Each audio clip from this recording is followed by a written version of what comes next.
नमस्कार दोस्तों। ITI secondary electrician के लिए जो एमसीक्यू सीरीज चला रहे हैं उसमें आज का वीडियो नंबर 7 है। तो आते हैं 7वें वीडियो के पहला क्वेश्चन पर। कौन सी गति नियंत्रण प्रणाली शून्य से सामान्य से अधिक तक, मतलब शून्य से सामान्य से भी अधिक, मतलब रेटेड स्पीड से अधिक तक की स्पीड कंट्रोल विधि है?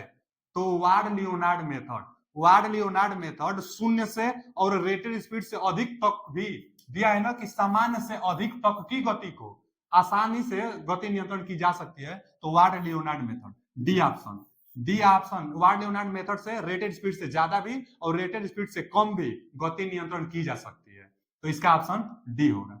आते हैं अगले क्वेश्चन की तरफ। जो अगला क्वेश्चन है कि बाइंडिंग में टेप का क्या उद्देश्य है। देखिए जो फिगर भी दिखाई गई है कि बाइंडिंग में टेप का क्या उद्देश्य है, तो टेप का क्या उद्देश्य है? वायर को एक जगह कलेक्ट करना, माने वायरों को लपेटना, तो वायरों को कंडक्टर लपेटे, यानी सी ऑप्शन करेक्ट आंसर है। आते हैं अगले क्वेश्चन की तरफ। जो अगला क्वेश्चन है हमारा कि क्या दिया है ना, कि फ्रंट जो पिच है greater than back pitch, front pitch back pitch से ज्यादा हो तो कौन सा होगा। देखिए पहले नंबर तो एक लैप बाइंडिंग और वेव बाइंडिंग, ये बाइंडिंग है, और फिर ये भी है एक प्रोग्रेसिव और रिस्ट्रोग्रेसिव। तो रिस्ट्रोग्रेसिव और प्रोग्रेसिव बाइंडिंग के लिए ना एक हम सिंबल दिखा देते हैं, जैसे यहाँ पर जो बाइंडिंग की जाती है ऐसे की जाती है। और जैसे पहला कॉइल को ध्यान, ये पहला कॉइल है, इसको अगर देखिए तो ये पहला कॉइल है और इसको देखिए ये दूसरा कॉइल है। अब क्या होगा कि पहला जो कॉइल है, तो पहला कॉइल का पहला सिरा और लास्ट सिरा के बीच की जो डिस्टेंस होती है उसको हम लोग कहते हैं बैक पिच। दूसरा कॉइल का पहला सिरा और पहले कॉइल का लास्ट सिरा जो ये है इसको कहते हैं फ्रंट पिच। तो ये फ्रंट पिच है वाई एफ, जो पहला सिरा का पहला और अंतिम सिरा के बीच में जो होगा वो बैक पिच है। इसी तरह आगे कॉइल, फिर तीसरा नंबर कॉइल आएगा, आगे बढ़ता जाएगा, तो जो आगे बढ़ता जाता है उसको प्रोग्रेसिव कहते हैं। यही बाइंडिंग जब पीछे की तरफ बढ़ती जाती है तो रिस्ट्रोग्रेसिव कहते हैं।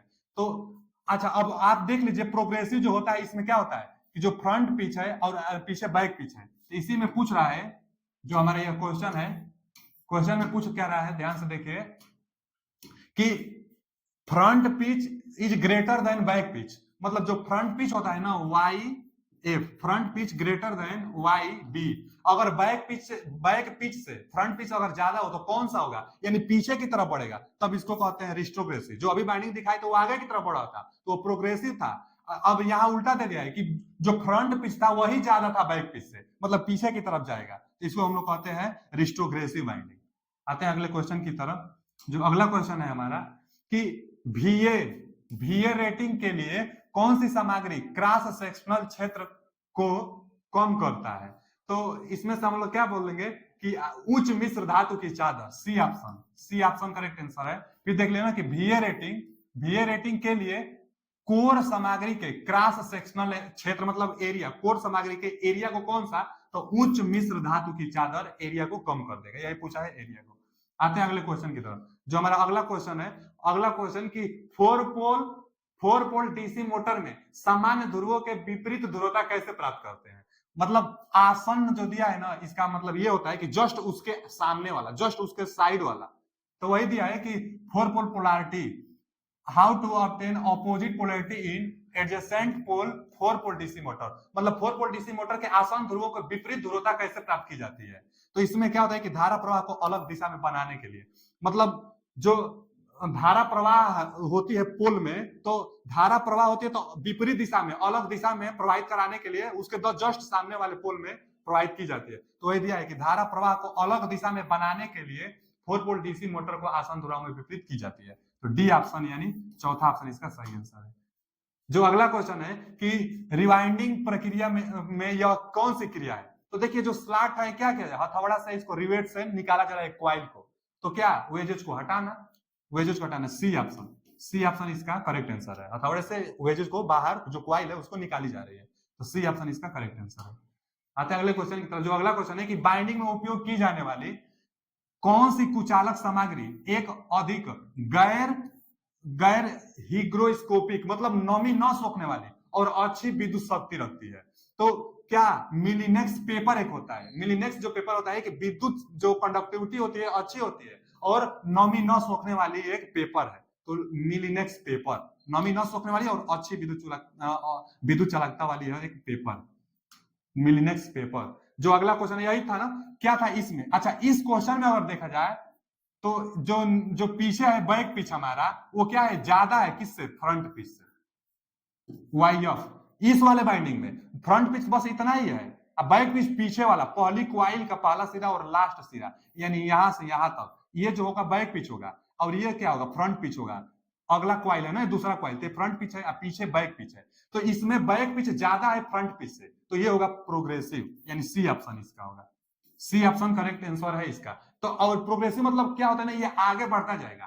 इसके पहले जो क्वेश्चन आया था रिस्ट्रोग्रेसिव था, तो रिस्ट्रोग्रेसिव में क्या होता है ना कि वो पीछे की तरफ बढ़ता जाता है। पीछे की तरफ का मतलब कि उसमें जो जो फ्रंट पिच था वही ज्यादा हो गया था, मतलब पीछे जब हटेगा ना, जैसे ये आगे की तरफ इधर बढ़ता जाएगा, और जो रिस्ट्रोग्रेसिव बाइंडिंग है वो इधर बढ़ता जाएगा, इधर बढ़ेगा, तो उसमें यही उल्टा हो जाता है। तो ये क्या है, प्रोग्रेसिव है, आगे की तरफ बढ़ता जाता है। तो सी ऑप्शन इसका सही आंसर है। जो अगला क्वेश्चन है हमारा कि रिट्रोग्रेसिव वेव बाइंडिंग, रिस्ट्रोग्रेसिव जो है ना पीछे की तरफ बढ़ता है, रिस्ट्रोग्रेसिव वेव बाइंडिंग के लिए औसत पिच वाई ए, औसत पिच पूछ रहा है वाई ए, जो औसत पिच है की गणना करे, औसत पिच की गणना करे। यदि आर्मेचर कंडक्टर की संख्या 14 और स्लॉट की संख्या 7 और ध्रुव की संख्या 2 है, तो इसके लिए एक फॉर्मूला आता है। फॉर्मूला क्या होता है कि Z प्लस माइनस 2 बटा में P, Z कंडक्टरों की संख्या है और P पोलो की संख्या है। अच्छा, अब प्लस लेंगे कि माइनस, तो देखिए जब प्रोग्रेसिव कहेगा मतलब आगे की तरफ जब बढ़ाएगा बाइंडिंग को प्रोग्रेसिव तो प्लस लेंगे, और रिस्ट्रोग्रेसिव जब कहेगा पीछे की तरफ तब माइनस लेंगे। तो इसमें क्या बोला है, रिस्ट्रोग्रेसिव वेव बाइंडिंग। अब वेव बोला है तो वेव के लिए 2 लिखे हैं हम लोग। रिस्ट्रोग्रेसिव जो वेव बाइंडिंग है तो कंडक्टर की संख्या कितना है, 14, तो रख लेंगे हम लोग यहाँ पे 14, रिस्ट्रोग्रेसिव के लिए माइनस, और 2 वेव बाइंडिंग के लिए 2, बटा में पोलो की संख्या कितना दिया है यहाँ पे, ध्रुवों की संख्या 2 भी दी, 2 ही दिया है। तो हल कर लेंगे, 14 में से 2 जाएगा तो 12 बटा में 2, यानी कितना आ गया 6। तो औसत जो वाई है एक मतलब एवरेज, तो एवरेज पिच कितना दिया है 6, यानी बी ऑप्शन इसका। तो B option is correct answer. आते हैं अगले क्वेश्चन की तरफ। जो अगला क्वेश्चन है हमारा कि यह, तो देखिए ग्राउलर से 3 test, open circuit test, short circuit test और एक ग्राउंड टेस्ट। तो हम बताए ना कि एक स्लॉट जो कम्यूटेटर होता है इसके ठीक पैरेलल में एक ब्लेड रख लेने से कंपन ज्यादा होने लगती है, तो शॉर्ट सर्किट का परीक्षण करेगा, तो इस शॉर्ट सर्किट का परीक्षण करता है, यानी बी ऑप्शन, ग्राउलर है शॉर्ट सर्किट का परीक्षण कर रहा है, तो B option is correct answer. आते हैं अगले क्वेश्चन की तरफ। जो अगला क्वेश्चन है हमारा कि वार्निश से पहले नए रिबाउंड आर्मेचर को गर्म क्यों किया जाता है। आप ही बताइए, जब वार्निंग होती है वायर उसको गर्म क्यों किया जाता है, क्योंकि जो नमी उमी होती है नमी सूख जाए, तो नमी सूख जाए इसलिए उसको गर्म की जाती है, तो इसमें से नमी को बाहर निकालने के लिए गर्म की जाती है, तो A option is correct answer. आते हैं अगले क्वेश्चन की तरफ। जो अगला क्वेश्चन है कि डीसी कंपाउंड मोटर के घूर्णन की दिशा कैसे बदली जाती है। तो जो डीसी कंपाउंड मोटर होता है उसमें घूर्णन की दिशा कैसे बदली जाती है, कंपाउंड मोटर हम बताए थे सबसे आसान तरीका कंपाउंड मोटर में घूर्णन की दिशा बदलने के लिए कि आर्मेचर की टर्मिनल चेंज कर दीजिए। जब आर्मेचर का टर्मिनल चेंज कर देंगे तो जो फील्ड बाइंडिंग और सीरीज बाइंडिंग जो होती है वो सेम दिशा में बनी रहेगी, कैरेक्टरिस्टिक चेंज नहीं होगा और रोटेशन चेंज हो जाएगा। तो आर्मेचर की दिशा को चेंज कर देंगे तो हो जाएगा आसानी से एकदम। तो by changing the direction of armature current, ठीक है, पहला ही ऑप्शन मिल गया कि आर्मेचर में करंट की दिशा चेंज कर देंगे तो डीसी कंपाउंड मोटर की रोटेशन की दिशा चेंज हो जाएगी। तो आते हैं अगले क्वेश्चन की तरफ। जो अगला क्वेश्चन है हमारा कि डीसी शंट मोटर में क्या प्रभाव पड़ता है यदि आपूर्ति टर्मिनल से बाहर हटा दिया जाए। फिर से पढ़ लीजिए कि डीसी शंट मोटर में क्या प्रभाव पड़ता है, शंट मोटर है, यदि आपूर्ति टर्मिनल को बाहर हटा दिया जाए, तो आपूर्ति टर्मिनल को बाहर हटा देंगे तो क्या होगा ना कि मतलब स्पीड पहले क्या होता है मोटर में, तो एन बराबर ईबी बटा में 5। अच्छा, आपूर्ति हटा देंगे मतलब कि फ्लक्स, आपूर्ति हटा देंगे मतलब फ्लक्स हटा दिया, फ्लक्स का मान 0 कर दिए। जब फ्लक्स का मान 0 तो स्पीड बहुत हाई जाने लगेगा, तेज बहुत ज्यादा होने लगेगी। अब सप्लाई हटा रहे, आपूर्ति टर्मिनल को हटा दिया जाए, चाहे बदल दिया जाए, आपूर्ति टर्मिनलों को आपस में बदल दिया जाए, तो मतलब फ्लक्स कुछ समय के लिए 0 होगा तो हाई स्पीड हो जाएगा। लेकिन यहां पर क्या पूछ रहा है ना कि हटाने के लिए नहीं बात कर रहा है, आपूर्ति टर्मिनल को आपस में बदलने की बात कर, तब फिर कोई दिक्कत नहीं, एक ही दिशा में चलता रहेगा, सी ऑप्शन सही रहेगा। मतलब अगर हटा देंगे फ्लक्स 0 होगा तब स्पीड हाई होगा, लेकिन यह हटाने की नहीं बात कर रहा है, उसको टर्मिनल को आपस में बदलने की बात कर रहा है। जब टर्मिनल बदल देंगे तो वह होता ही रहेगा। तो आते हैं अगले क्वेश्चन की तरफ, यह एक ही दिशा में मतलब चलता रहेगा, सी ऑप्शन इसका सही आंसर है। आते हैं अगले क्वेश्चन की तरफ। जो अगला क्वेश्चन है, यदि डीसी शंट मोटर की फील्ड बाइंडिंग को ओपन सर्किट में हो, shunt field binding open circuit में हो तो गति क्या होगी।